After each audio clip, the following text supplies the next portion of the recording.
KBC में करोड़पति पति। सूरज के जीवन का एक ही फंडा था कि मेहनत तो गधा भी करता है, घर बैठे जो कमाए समझदार वही होता है। इसीलिए उसने कभी नौकरी ही नहीं ढूंढी। इस बात से हालांकि उसकी पत्नी शिखा बिल्कुल भी अग्री नहीं करती थी, पर फिर भी सूरज को समझाना बेकार था।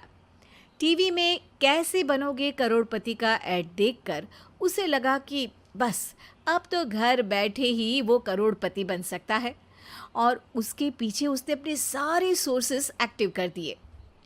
2 हफ्ते में उसके कलीग के साले के पड़ोसी के बेटे का सोर्स निकलता है जो कि उसे शो में पहुंचा सकता है, और सूरज उससे मिलने चला जाता है। अच्छा, तो हमें मुकेश जी बता रहे थे कि आप हमें शो में पहुंचा सकते हैं। हाँ, उसमें कोई तकलीफ नहीं है। मैं कल अगर कोशिश करूँ तो इसी महीने में आपका नंबर आ जाएगा। अरे ये तो बहुत बढ़िया हो गया। अच्छा, वो सिलेबस और क्वेश्चन पेपर का कोई जुगाड़ है क्या? हैं? उसका तो कोई जुगाड़ नहीं है। तो वो वाकई में कुछ भी पूछ सकते हैं? हाँ, वो तो बच्चन जी पर है, जो पढ़ते हैं वो पूछ लेते हैं। पहली कोशिश फेल होने पर अब सूरज के सामने एक बहुत बड़ा सवाल था कि आखिर जवाब कहाँ से लाए। तब शिखा ने एक सजेशन दिया, क्यों ना सूरज अपने चचेरे भाई सुमित से मदद मांगे, जो कि यूपीएससी की तैयारी कर रहा था। हालांकि इतनी मेहनत करना सूरज को समझ में नहीं आता था, पर कोई और रास्ता ना मिलने पर वो आखिर सुमित से बात करता है। अरे सुमित, हमारा कैसे बनोगे करोड़पति के लिए सिलेक्शन होने वाला है। तुम हमें थोड़े चिट बनाने में मदद करोगे क्या? अरे भैया, चिट बनाए तो सालों हो गए, उसमें हमारा एक्सपर्टीज नहीं है, बल्कि आप बोलो तो हम आपकी पढ़ने में ज़रूर मदद कर सकते हैं। हट, कैसी अनाप शराब बातें कर रहा है तू।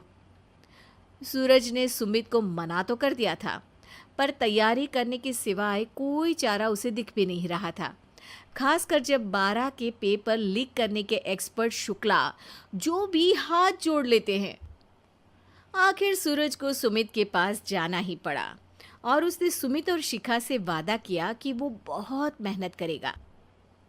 1 महीने की तैयारी के बाद फाइनल हुआ कि शो से 1 हफ्ते पहले एक ट्रायल खेला जाएगा, जहां पर सारे रिश्तेदार ऑडियंस की जगह पर होंगे और शिखा सवाल पूछेगी। दूर दराज से भी रिश्तेदार आकर हाजिर हो गए देखने कि आखिर कैसे बनेगा सुमित करोड़पति।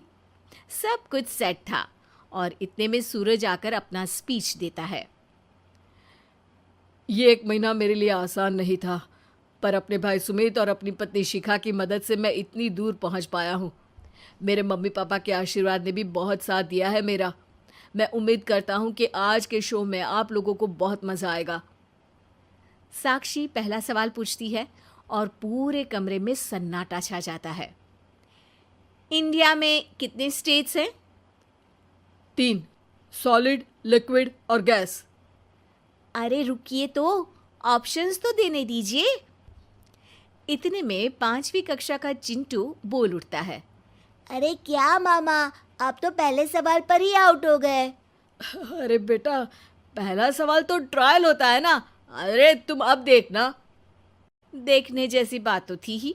सूरज को इतना शांत किसी ने नहीं देखा था। कभी कभी तो लगता था मानो सूरज आंख खोलकर ही सो गया हो। मामा जल्दी करो प्लीज, कल सुबह पनवेल भी तो निकलना है। अरे हट, कंसंट्रेट करने दे मुझे। 3 सवाल में 3 लाइफलाइन खत्म हो चुकी थी, और अब चौथे सवाल पर भी सूरज का मौन नहीं टूटा। पर सूरज अभी भी हार मानने को तैयार नहीं था। उधर हर कोई सूरज को छोड़ सुमित को देख रहे थे। आखिर सुमित ने ही तो पढ़ाया था सूरज को। गजब बेइज्जती है यार।